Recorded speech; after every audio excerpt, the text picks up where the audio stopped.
Health news now. The emergency room can be a scary place for adults, so imagine what it must be like for young children. But now kid-friendly ER facilities are popping up around the country, and CBS 2's Dr. Max Gomez shows us what they're like. Dr. Max? That's right, Christine. Maurice, you know, a number of hospitals around the country already have separate emergency rooms, or at least separate areas for kids.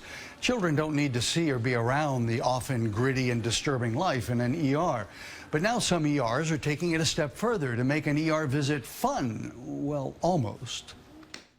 1.5-year-old Antonella Frausto landed in the emergency room for the first time recently after she put her dinner, peas and spaghetti with meatballs, up her nose. She sneezed it out, and we were worried that she still had some in. Hello, I'm Dr. Dabby. So nice to meet you. Getting a child to cooperate in an emergency can be difficult. So Dr. Lisa Dabby designed what UCLA Medical Center Santa Monica calls an ouchless ER for kids. It's much easier to take care of kids when they're not screaming or, thrashing around. A child life specialist assists using toys. A lot of times the pain that they perceive can kind of be alleviated through distraction or getting their mind onto something else or having them be involved in an activity. Children tend to have more fat in their arms, so putting in an IV can be tough.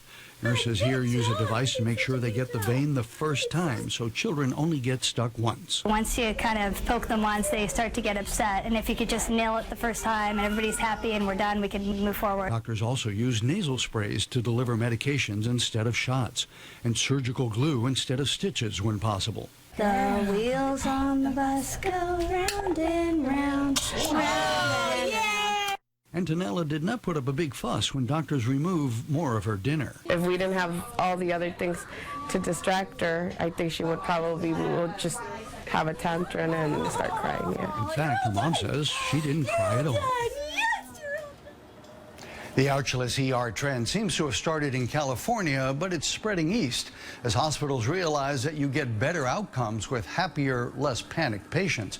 Not to mention that parents are also anxious with their child in the ER, so when the child is calm, everyone's calm, right, Maurice? You got that right, Dr. Max. Thanks so much. Well,